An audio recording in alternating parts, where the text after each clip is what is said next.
Today's business icon is the conqueror of the sporting world with a net worth of an astonishing $54.5 billion. As the saying goes, no pain, no gain. He initially began business by selling from the back of his car. Through all odds, this global figure found his way to victory. Today, he owns more than 1,000 stores worldwide, employer to more than 73,000 employees, and his company currently is one of the highest earning sports brands. His brand logo is the swoosh. At the initial stage, he commented, "I don't love it, but I think it will grow on me." Today, it is the most recognizable and most valuable logo with a worth of $26 billion. Who would have thought? Back in 1938, a talented track runner was born, Philip Hampson Knight, and he gifted the world Nike. Oh, and in today's video, one lucky winner will be walking away with a free copy of Phil Knight's memoir, Shoe Dog. Stick around to answer the question at the end of this video, and do listen carefully so you won't miss the answer. Back to the drawing board. Phil Knight was born in Portland. He attended the Cleveland High School and the University of Oregon, then later in Stanford Graduate School of Business. In 1962, he received a master's in business administration. Phil always had a knack for sports. He was a middle distance runner at Oregon and acquired a phenomenal personal best of 1 mile in 4 minutes and 13 seconds. During this time of his life, he worked closely with his coach, Bill Bowerman.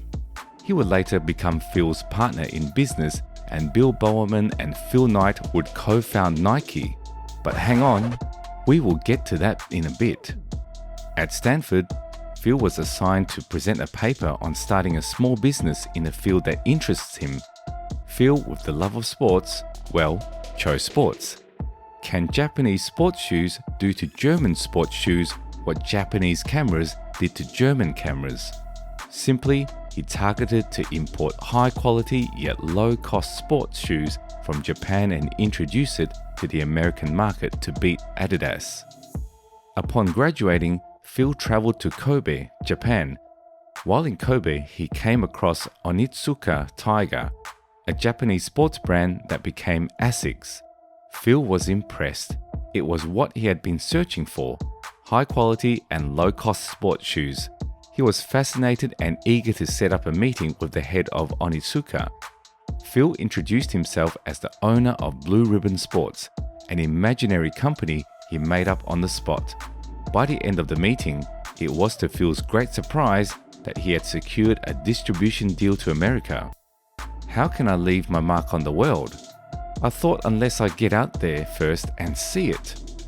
While he waited for the first shipment from Japan, which he paid for with money borrowed from his father, he decided to work his way from the ground up and worked as an accountant. Later, he became an accounting professor at Portland State University. A year later, the sun was shining on the day he eagerly awaited. The shipment arrived. Onitsuka Tiger has sent 12 pairs of shoes. He drove to every running track he could and began selling from the car boot. Soon realizing this method was not practical, he contacted Bill, his coach, for guidance and advice on his new business venture. He mailed 2 pairs of shoes to Bill. Phil was surprised when his coach admired the shoes, made a purchase, and offered to be Phil's partner in the new venture, Shoe Dogs. Shoe dogs were people who devoted themselves wholly to the making, selling, buying, or designing of shoes. Lifers used the phrase cheerfully to describe other lifers, men and women who had toiled so long and hard in the shoe trade. They thought and talked about nothing else. It was an all-consuming mania, a recognizable psychological disorder to care so much about insoles and outsoles, linings and welts, rivets and vamps. Following another year later, they each invested $500 and began operations as Blue Ribbon Sports. The imaginary business Phil made up in Japan was now becoming a reality. Phil left his accounting job and decided to invest his time in the work he was truly passionate about. From the $1,000 they had invested for the shipment to arrive in April, By July, they were sold out. As the years passed, they began generating more and more revenue. As sales picked up, their first store was launched in Santa Monica in 1966. As more shipments came through, the more excited Phil became to take their business to soar heights. They would often cut open and experiment on the shoes to gain better knowledge of their product. If they find room for improvement in the shoes, they would immediately contact Japan and request changes in the manufacturing process. Shoes were sold out faster than shipments, and it was impossible to keep up with demand. Sales had reached $3 million. They required new employees to meet demand. Without on-time shipments, they were headed for financial challenges. The partners must make a tough decision. When the contract with Onitsuka expires in 1972, it was decided not to renew it, and instead they embarked on a journey to manufacture the shoes themselves. The new designs were of lighter weight and better traction. The business was renamed Nike after the Greek goddess of victory. The logo was designed by a Portland State University student. Phil paid $35. In 1971, Nike was ready.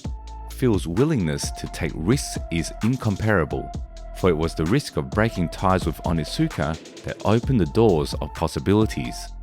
However, the end of the agreement opened an unusual door this time. Onitsuka had plans to sue Blue Ribbon Sports for breach of contract and the cost incurred when Phil began his manufacturing process. This lawsuit held the possibility of ending Phil's new business before it even started. Phil was confident and sued Onitsuka in America for breach of contract and trademark infringement. Phil fought back and stated to the court that despite the deal and is the exclusive dealer of Tiger shoes in America, he had sources in Onitsuka, where it came to his knowledge Onitsuka was searching for a new distributor. Court's decision was favorable towards Phil, and Onitsuka had to pay the damage.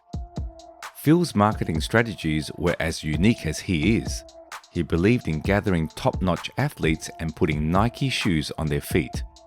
Therefore, when these athletes performed magnificently and are viewed on international levels, so does Nike. In this manner, Phil reached global advancements in the industry. Phil even signed new and upcoming athletes that hold immense power to make a worldwide statement. Michael Jordan in 1984, Tiger Woods in 1996, and LeBron James in 2003. You can't explain much in 60 seconds, but when you show Michael Jordan, you don't have to. It's that simple.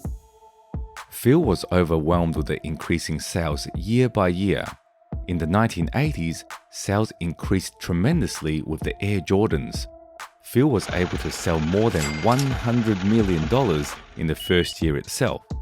It was the year 1986, the total sales of Nike roared through the roof at $1 billion, surpassing Adidas on its way. No doubt, Phil Knight built Nike so significantly that it transformed the sporting industry. He began his story with imported shoes from Japan and has expanded to provide apparel as well as manufacturing sports equipment. Today, Nike is a multinational corporation with a brand logo that is recognized by the world. I wanted to build something that was my own, something I could point to and say, I made that. As Nike would say, just do it. Phil Knight went and did it. As promised, now is your chance to win a free copy of Phil Knight's memoir, Shoe Dog. How many pairs of shoes did Phil Knight receive on his first shipment from Japan? Comment below your answer and stand the chance to win. The winner would be announced in next week's video. Good luck and see you in the next video.